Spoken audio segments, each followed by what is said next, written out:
I was around 8 to 9 years old. My biological mother, whom I no longer live with, was into witchcraft. She had a Ouija boards, as well as many other things like basilisk, rosemary, stuff like that. However, the Ouija board is the main object in this story. We had a family friend who came over a lot, and my parent had a few drinks with him, as well as played a few games. But then my parents told me and my two sisters to go to bed, as if they were going to watch a scary movie or something. However, it was much, much worse. We were all in bed sleeping. I had woken up and I was thirsty. However, I knew my parents wouldn't have been so happy about me being up so late. So I snuck through the hallway, then stopped at the turning point of the hallway, and I see my parents, as well as their friend, sitting all around the coffee table. My mother at the time had a very unsettling look on her face, as well as my dad. However, their friend had an excited look on his face, like he had just gotten some great news. I never realized what they were doing until I got older and realized they were playing with the Ouija board. Since I hadn't known anything about the paranormal at the time because I was too young, I had never realized why I had been seeing the things I had, but now I do. After that experience, I had started seeing a very tall, dark, no coloration other than black shadow come to me at night. Now that I think about it, probably around the same time as that night, every night. As I got older, I've stopped seeing it, but not other things. I am now quite a few years older and haven't had an experience with that shadow man again. However, my mind is way more open, and I see and feel things that I don't think everyone sees and feels. A more recent story is me and my dad, as well as my sisters and my new mom, have moved into a 4-bedroom trailer.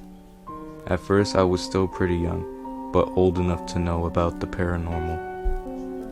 This was around the end of 2023, and I had closed my eyes and kind of meditated. I had what was like a vision of an older woman with blondish hair, a light whitish robe, and she had a cigarette in her hand, and she was sitting in her chair in the living room in our house. But it was like a really dark and foggy feeling. She had a white small poodle type of dog. She was just sitting there, and then I had opened my eyes. It was weird, but I had things like that happen before, not so clear as that one, but I would have a dream or vision of a moment, and then a few days or weeks later, it would happen. But that's not all. There have been many unexplainable events happen in our house, some of which my parents have witnessed with me, and many by themselves. One occasion, when I was home alone, and I was just watching TV, it was around mid-noon day, I'd say, and I got up to use the restroom. I was about halfway in the doorway, when the door slowly creaked closer to me, as if someone was slowly shutting it. This other occasion happened in front of my mom and father as well. We were sitting in the kitchen. My mother and father were talking about the security camera we had just installed outside, when I heard what sounded like a radio sound go off. At first, it was quiet. Then it started blaring channels so loud it sounded like a spirit box. That was when my mother noticed, and then my father as well. And so we made our way out of their bedroom, which is where it sounded like the noise had come from. However, the sound stopped as soon as all of us jumped up to make our way up there. Not only that, my parents never had an old radio, which is what the sound had sounded like. A couple of days later, my older sister's sound system set an alarm off. However, the reason I said it like that is because my sister had been gone at work since about 6 in the morning, so it was strange. But of course, not the strangest thing we've encountered. On another occasion, a black cat and a crow was found dead by me and my little sister, and then a few days later, my black cat Moon, passed away. Because of this, my stepmom says we're cursed, and I'm not so far strung from that idea either. It's been a few weeks later, and so far, nothing has happened yet.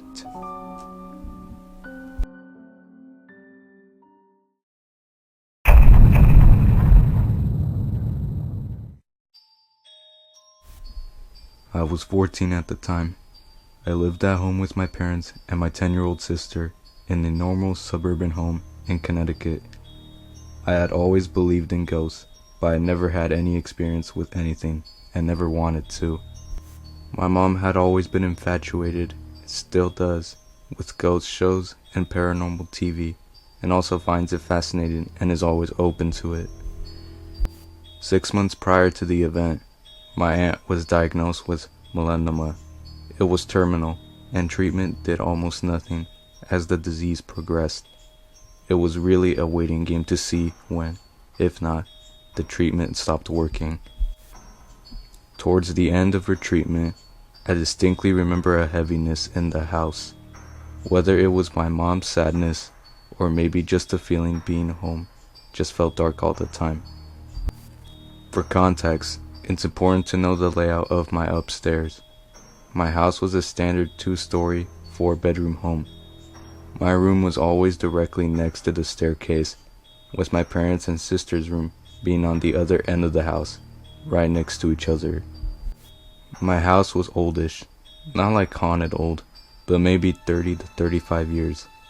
The floors upstairs would creak if you walked on them. My sister and I knew it all too well when we would sneak around at night to get snacks and my father would catch us. One night before my aunt's passing, I'm laying in my bed with my door open to my room. The hall nightlight dimly lit the area, just enough so as it wasn't pitch black. As I'm laying there, I distinctly remember this gut-wrenching feeling of a heavy energy and uneasiness in the house. I hated my door being open, but my parents had a rule where it needed to be for my safety. As I'm laying there, all of a sudden, hear this horrific running, heavy footsteps from my parents' room.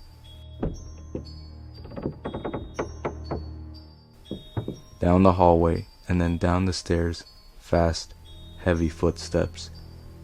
I sat up immediately and just listened. The footsteps went down the stairs fast as hell, the heaviness being the scariest part. Think of a big man in work boots going downstairs as if their life depended on it. Next thing I knew was the light turning on and my father hauling ass down the stairs.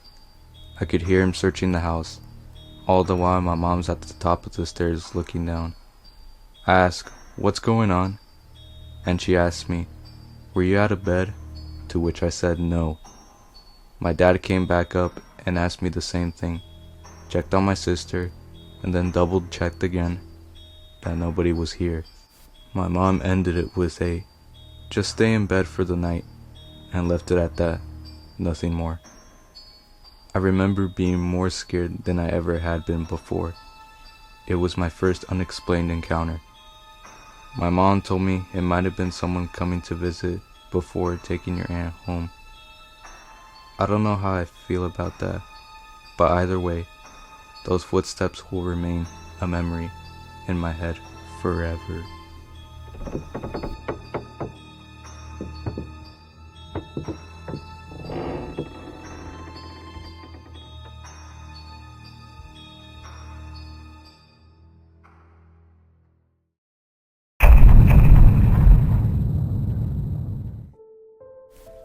I was in second period math class one day with my 4 friends. For privacy reasons, I'm calling them L, female, S, female, J, female, and Z, male.